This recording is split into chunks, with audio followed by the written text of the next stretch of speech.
സുഹൃത്തുക്കളെ, എല്ലാവർക്കും നമസ്കാരം. ഞാനിപ്പോഴുള്ളത് റാൻ ഓഫ് കച്ചിൽ നിന്നും കണ്ടല പോർട്ടിലേക്ക് ഉപ്പുമായിട്ട് പോകുന്ന ഒരു ലോറിയുടെ ക്യാബിൻ്റെ ഉള്ളിലാണ്. ഈ റാൻ ഓഫ് കച്ചിലെ സൂര്യോദയമൊക്കെ കണ്ടിട്ട് ഇവിടെ ഏതെങ്കിലും വണ്ടിക്ക് തിരിച്ചു പോകാനായിട്ട് കുറേ നേരമായിട്ട് ഇങ്ങനെ നിൽക്കുവാണ്. ഒരു വണ്ടിയും കിട്ടിയില്ല. ഒത്തിരി വണ്ടിക്ക് ലിഫ്റ്റിനായിട്ട് കൈ കാണിച്ചു, അതും നിർത്തിയില്ല. അവസാനം ഈ ഒരു ലോറിയിൽ ലിഫ്റ്റ് കിട്ടി. ഇവിടുന്ന് കണ്ടല പോർട്ടിലോട്ട് 400 കിലോമീറ്റർ ഉണ്ട്. പക്ഷെ ഞാൻ അങ്ങോട്ടല്ല പോകുന്നത്. ഇവരിവിടുന്ന് എന്നെ ഹൈവേയിൽ ഇറക്കും. ഹൈവേയിൽ നിന്ന് എനിക്ക് കാലാഡുങ്കാർ എന്ന് പറഞ്ഞ ഒരു വലിയ കുന്നുണ്ട്. അപ്പം ഈ കച്ചിലെ ഏറ്റവും ഉയർന്ന സ്ഥലമാണ്. അങ്ങോട്ടാണ് ഞാൻ പോകുന്നത്. ഈ ലോറിയിൽ ഞങ്ങൾ 4 പേരാണ് ഉള്ളത്. ഡ്രൈവറും ക്ലീനറും പിന്നെ ഒരു ചേട്ടനൂടെ ഉണ്ട്. ആ ചേട്ടൻ ഇവിടുത്തെ ലോക്കലാണ്. പുള്ളിക്ക് ഹിന്ദിയൊന്നും അറിയാൻ മേല, കച്ചി അറിയാവുള്ളൂ. പക്ഷെ പുള്ളിയാണ് എന്നെ ഈ ലോറിയിൽ ലിഫ്റ്റ് കിട്ടാൻ സഹായിച്ചത്. റാൻ ഓഫ് കച്ചിൽ നിന്ന് 50 കിലോമീറ്റർ ഉണ്ട് കാലാഡുങ്കാർ വരെ. ഹൈവേ വരെ 10-20 കിലോമീറ്റർ അടുത്തുണ്ട്. ഇവിടെ ചായ കുടിക്കുകയാണ്. ഇങ്ങനെ ഇവിടുത്തെ ചായ കുടിക്കുന്നത് പ്ലേറ്റിൻ്റെ അകത്ത് ഇങ്ങനെ എടുത്തിട്ട്.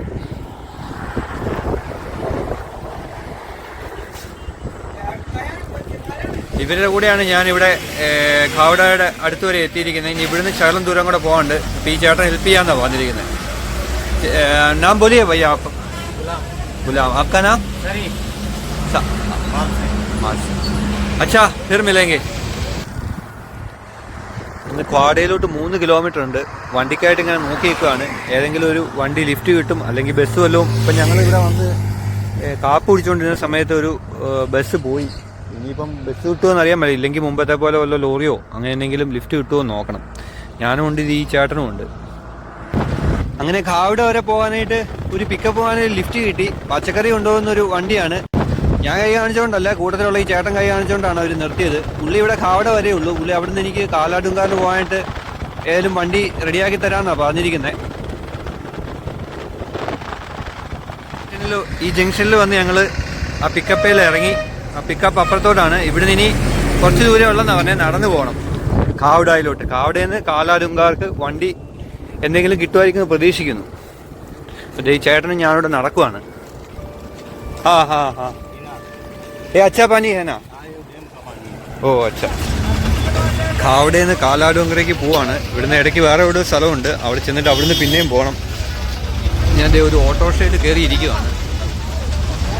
ലോഡ് കൊണ്ടുപോകുന്ന പെട്ടി ഓട്ടോയാണ്. ഇതിൽ ബെഞ്ചൊക്കെ ഇട്ട് അതേ കെട്ടി വെച്ചേക്കുവാണ്. അതിലിരുന്നാണ് ആൾക്കാർ പോകുന്നത്. കുറേ ലേഡീസും ഉണ്ട്, പിള്ളേരും ഉണ്ട്. പെണ്ണുങ്ങളൊക്കെ തലയൊക്കെ ഇങ്ങനെ മൂടിയാണ് ഇവിടുത്തെ പെണ്ണുങ്ങളെല്ലാം. ഇവിടുത്തെ ട്രഡീഷണൽ ആയിട്ടുള്ള ഡ്രസ്സാണ് ഇവർ ധരിച്ചിരിക്കുന്നത്. ഇതിലേ പോകുന്നതെന്നൊന്നും എനിക്ക് അറിയാൻ മേല. കുറച്ച് ദൂരം ഇങ്ങോട്ട് പോന്നു. ഈ ഓട്ടോറിക്ഷയുടെ ആദ്യത്തെ സ്റ്റോപ്പാണിത്. ദിനാര എന്ന് പറയുന്ന ഗ്രാമമാണ്. ഇവിടെ അമ്പലത്തിൽ ഉത്സവം നടക്കുവാണ്. അപ്പം എൻ്റെ കൂട്ടത്തിൽ ഉണ്ടായിരുന്നവരൊക്കെ ഇവിടെ ഇറങ്ങി. ഞാനിനി തിരിച്ചു പോവാണ്. ഈ ഓട്ടോയിൽ ഇപ്പം ഞാൻ മാത്രമേ ഉള്ളൂ. ഞാനും ഉണ്ട്, ഫ്രണ്ടിൽ ഡ്രൈവറും ഉണ്ട്. ഡ്രൈവറുടെ കൂട്ടത്തിൽ വേറൊരാളും ഉണ്ട്. ഞാൻ വന്ന ഓട്ടോറിക്ഷയാണ്. 20 രൂപയായി ഇവിടം വരെ. ഈ ചേട്ടനോട് അങ്ങോട്ട് വിടാമെന്ന് ചോദിച്ചിട്ട് ആ ചേട്ടൻ അങ്ങോട്ട് വിടുകയല്ല. ഇവിടുന്ന് ഇനി 8-9 കിലോമീറ്റർ കൂടെ ഉണ്ട് ഈ കാലാഡുങ്കാറിലോട്ട്.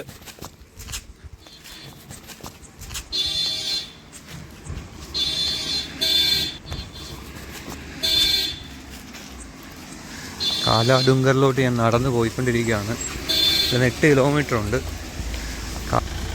4 കിലോമീറ്റർ നടന്നു ചെന്ന് കഴിഞ്ഞാൽ അവിടുന്ന് വണ്ടി കിട്ടുമെന്നാണ് ഇവർ പറയുന്നത്. ഒറ്റ വഴിയാണ്. എന്തായാലും ചുമ്മാ നടന്നു നോക്കുക. ദൈവം സഹായിച്ച് വണ്ടിയൊന്നും കിട്ടിയില്ല.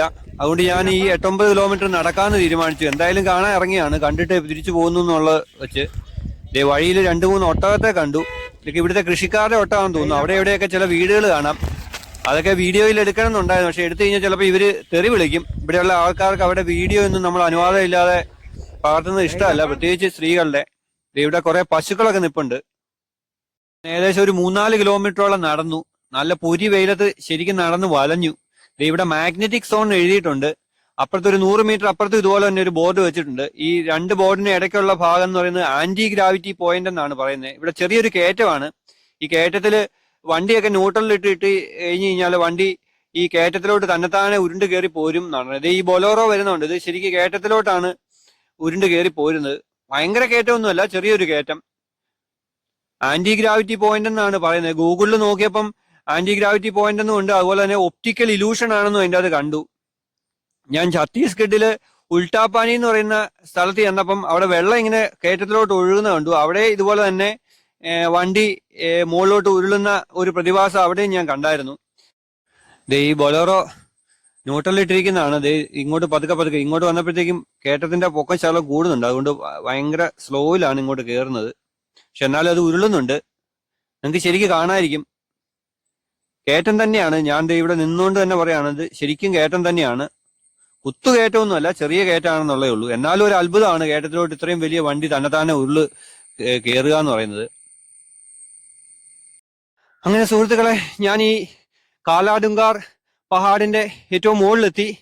നമ്മൾ മുമ്പേ കണ്ട ആ മാഗ്നറ്റിക് സോണിന്റെ അവിടുന്ന് ഏകദേശം 5 കിലോമീറ്ററോളം ഉണ്ടായിരുന്നു. ഒരു 1.5 കിലോമീറ്റർ നടന്നു കഴിഞ്ഞപ്പോഴത്തേക്കും ഒരു ചേട്ടന്റെ ബൈക്കേൽ ലിഫ്റ്റ് കിട്ടി. ആ ചേട്ടൻ ഇവിടെ മുകളില് ഈ കുന്നിന്റെ മുകളിൽ ഒരു ചെറിയ തട്ടുകട നടത്തുന്നതാണ്. ഇതാണ് ആ ചേട്ടന്റെ കടയാണ്. ആ കഷണ്ടി ഉള്ളതാണ് ആ ചേട്ടൻ. ഇത് 2 സോളാറിങ്ങ വെള്ളം കുടിച്ചു. ഇനിയിപ്പോൾ അവർ എനിക്കായിട്ട് ഒരു മാഗി നൂഡിൽസ് കൂടെ ഉണ്ടാക്കുന്നുണ്ട്. അതുകൂടെ കഴിച്ചിട്ട് വേണം. ഇവിടുന്ന് ഒരു 200 മീറ്റർ അങ്ങോട്ട് നടന്നു കഴിഞ്ഞാൽ അവിടെ വ്യൂ പോയിന്റ് ഉണ്ട്. ആ വ്യൂ പോയിന്റ് നിന്ന് കഴിഞ്ഞാൽ ഈ റാൻ ഓഫ് കച്ച് മുഴുവനായിട്ടും കാണാന്നാ പറയുന്നത്. ഈ ഒട്ടകത്തെ കയറി വേണമെങ്കിൽ ഇവർ അങ്ങോട്ട് കൊണ്ടുപോകും നമ്മളെ. 50 രൂപ കൊടുത്താൽ മതി ഈ ഒട്ടകത്തെ കയറി അവിടം വരെ പോകാനായിട്ട്. 8-9 ഒട്ടകങ്ങളെ ഇവിടെ കാണാം. ഞാൻ എന്തായാലും ഒട്ടകത്തെ കയറുന്നില്ല. അവർ ചോദിച്ചപ്പോൾ ഞാൻ പറഞ്ഞു ഞാൻ നടന്നു നോക്കാളാന്ന്. റാൻ ഓഫ് കച്ചിലെ സൂര്യോദയമൊക്കെ കണ്ടിട്ട് അവിടുന്ന് ഒരു ഒട്ടകത്തിന്റെ പുറത്ത് കയറി കുറച്ച് ദൂരം പോന്നായിരുന്നു. അതുകൊണ്ട് ഇനിയിപ്പോൾ ഇവിടെ ഒട്ടകത്തേലൊന്നും കയറുന്നില്ല. ഞാൻ ഇങ്ങോട്ട് മുകളിലോട്ട് കുറച്ച് നടന്നു നൂഡിൽസ് ഒക്കെ കഴിച്ചിട്ട്. കുറെ സ്റ്റെപ്പ് ഉണ്ട്. ആദ്യം മുകളിലോട്ട് കുറച്ച് നടന്നു കയറി കഴിഞ്ഞാൽ പിന്നെ താഴോട്ട് കുറെ സ്റ്റെപ്പാണ്. പിന്നെ വീണ്ടും മുകളിലോട്ട് കുറെ സ്റ്റെപ്പ് ഉണ്ട്. അങ്ങ് ദൂരെ ആ കാണുന്നതാണ് വ്യൂ പോയിന്റ്. ഇവിടെ നിന്ന് കഴിഞ്ഞാൽ ഈ റാൻ ഓഫ് കച്ച് മുഴുവനായിട്ടും കാണാം. നല്ല രസമുണ്ട് ഇവിടെ നിന്ന് കാണാനായിട്ട്. ഇതെല്ലാം ഫോറസ്റ്റ് ആണ് കേട്ടോ. ഇവിടുത്തെ കാടാണ്. നമ്മുടെ ഇവിടുത്തെ പോലത്തെ കാടല്ല. ഇവിടെ വന്യമൃഗങ്ങളൊക്കെ ഉണ്ടെന്നാണ് പറയുന്നത്. കച്ചി ഭാഷയില് കാലോഡുങ്കാർ എന്ന് പറഞ്ഞു കഴിഞ്ഞാല് കറുത്ത കുന്ന് അല്ലെങ്കിൽ ബ്ലാക്ക് ഹിൽ എന്നാണ് അർത്ഥം. ഈ കറുത്ത കുന്നിന്റെ ഇതിന്റെ മുകളിൽ നിന്നുള്ള വ്യൂ ആണ് നമ്മൾ ഈ കാണുന്നത്. ഭയങ്കര രസം എന്ന് പറഞ്ഞാൽ അടിപൊളിയാണ്. കാണുന്നത് നീല കളറിൽ കാണുന്നത് മുഴുവൻ വെള്ളമാണ്. വെളുത്ത് കാണുന്നത് ഉപ്പാണ്. ഈ വെള്ളം ഉണങ്ങിയിട്ടുള്ള ഭാഗത്ത് ഉപ്പാണ്. വൈറ്റ് ഡെസേർട്ട് അല്ലെ, അതൊക്കെ നമ്മൾ കഴിഞ്ഞ വീഡിയോകളിലൊക്കെ കണ്ടായിരുന്നു. അതിന്റെയൊക്കെ ലിങ്ക് ഞാൻ ഇവിടെ ഡിസ്ക്രിപ്ഷൻ ബോക്സിൽ കൊടുത്തിട്ടുണ്ട്. കണ്ടിട്ടില്ലാത്തവരൊക്കെ ഒന്ന് കാണണേ. ഈ വെള്ളം അങ്ങ് ഉണങ്ങി കഴിഞ്ഞാൽ ഫുള്ള് ഉപ്പാണ്. ഇത് പണ്ട് അറബിക്കടലിന്റെ ഭാഗമായിരുന്നു. ഇപ്പൊ അറബിക്കടലിൽ നിന്നുള്ള ആ കണക്ഷൻ വിട്ടിട്ട് സെപ്പറേറ്റ് ഒരു വാട്ടർ ബോഡി ആയിട്ട് ഒരു തടാകം പോലെ ഇങ്ങനെ കിടക്കുവാണ്. റാൻ ഓഫ് കച്ചിന്റെ വീഡിയോയിലും അതുപോലെ തന്നെ റോഡ് ടു ഹെന്റെ വീഡിയോയിലും എല്ലാം നമ്മൾ ഈ കാര്യങ്ങളൊക്കെ കണ്ടായിരുന്നു.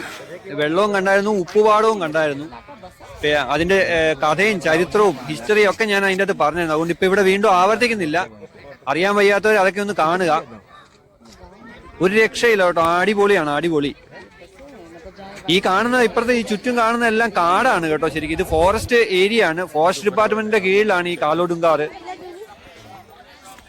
ഇവിടുന്ന് ഏകദേശം ഒരു 52-53 കിലോമീറ്ററേ ഉള്ളൂ പാകിസ്ഥാൻ ബോർഡറിലോട്ട്.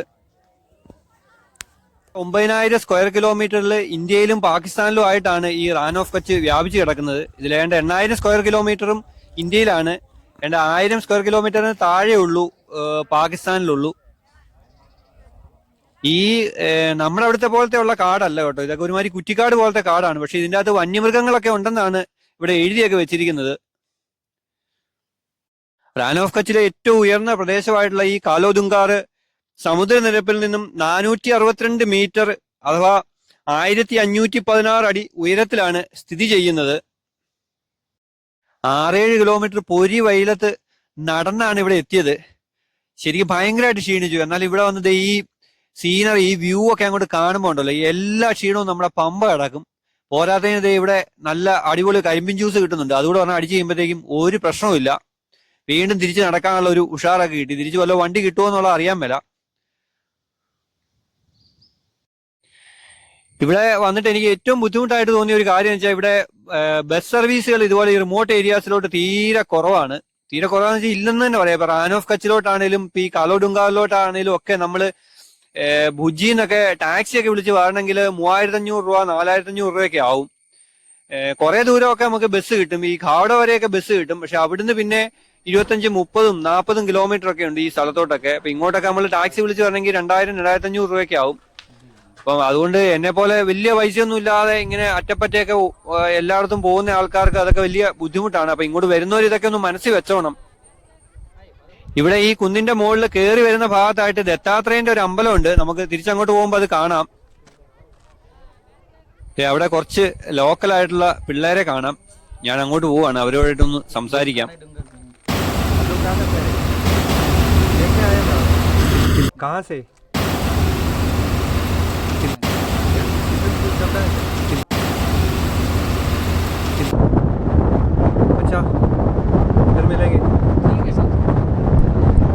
ഇവിടെ തൊട്ടടുത്തുള്ള ഗ്രാമത്തിൽ നിന്നുള്ള ചെറുപ്പക്കാരാണ്, കൃഷിക്കാരാണ് അവരെല്ലാവരും. ഇതാണ് ദത്താത്രേയ മഹർഷിയുടെ ക്ഷേത്രം. ഏതാണ്ട് 400 വർഷത്തോളം പഴക്കമുണ്ടെന്നാണ് ഇവിടെ എഴുതി വെച്ചിരിക്കുന്നത്. ബ്രഹ്മ വിഷ്ണു മഹേശ്വരന്മാരുടെ അനുഗ്രഹത്തോടെ ആത്രി മഹർഷിക്കും അനസൂയാദേവിക്കും ഉണ്ടായ പുത്രനാണ് ദത്താത്രേയൻ. അതുകൊണ്ട് തന്നെ ഈ ബ്രഹ്മ വിഷ്ണു മഹേശ്വരന്മാരായിട്ടുള്ള ത്രിമൂർത്തികളുടെ അംശാവതാരമായിട്ടാണ് ഈ ദത്താത്രേയനെ കണക്കാക്കുന്നത്. ഞാൻ അമ്പലത്തിന്റെ പുറത്തു നിന്നുള്ള കാഴ്ചയൊക്കെ ഉള്ളൂ, ഉള്ളിലോട്ട് തൊഴാനായിട്ടൊന്നും കയറുന്നില്ല. ഇന്നലെ രാത്രി 8:30 ആയപ്പം ഭുജിന്ന് ഒരു ഓട്ടോറിക്ഷയിൽ പോന്നതാണ്. ഇത്രയും നേരമായിട്ട് പിന്നെ കുളിക്കുകയോ പല്ലു തൂക്കുകയോ പോലും ചെയ്തിട്ടില്ല. അതുകൊണ്ട് അമ്പലത്തിന്റെ ഉള്ളിലോട്ടൊന്നും ഞാൻ കയറുന്നില്ല. ക്ഷേത്രം കണ്ട് കാലോടുങ്കാറിന്ന് മടങ്ങുവാണ്. തിരിച്ച് വണ്ടിയൊന്നും കിട്ടിയില്ല, ലിഫ്റ്റ് ഒന്നും കിട്ടിയില്ല. അതുകൊണ്ട് നടക്കുവാണ്. വരുന്ന വണ്ടിക്കൊക്കെ ഞാൻ കൈ കാണിക്കുന്നുണ്ട്. ആരുടെയെങ്കിലും വണ്ടിയിൽ ലിഫ്റ്റ് കിട്ടുമായിരിക്കും എന്ന് വിചാരിക്കുന്നു. ഇല്ലെങ്കിൽ 8.5 കിലോമീറ്റർ വീണ്ടും അങ്ങോട്ടും നടക്കണം. എന്തായാലും ഭുജി ചെല്ലുമ്പോൾ 5:30-6 മണിയെങ്കിലും ആവും. ഒരു ടൂറിസ്റ്റ് ബസ്സിൽ ലിഫ്റ്റ് കിട്ടി. ആ ബസ്സിന്റെ ഡ്രൈവർ ഒരു വലിയ കുഴപ്പമില്ലാത്ത മനുഷ്യനായതുകൊണ്ട് എനിക്ക് ലിഫ്റ്റ് തന്നു. ഇതാണ് വണ്ടി ഓടിക്കുന്ന ഏട്ടൻ. ഇത് ഗുജറാത്തിന്റെ തന്നെ ഏതോ ഭാഗത്തുനിന്ന് ഇവിടെ ഈ കാലോടുങ്കാറും കച്ചും ഒക്കെ കാണാൻ വന്ന ആൾക്കാരാണ്.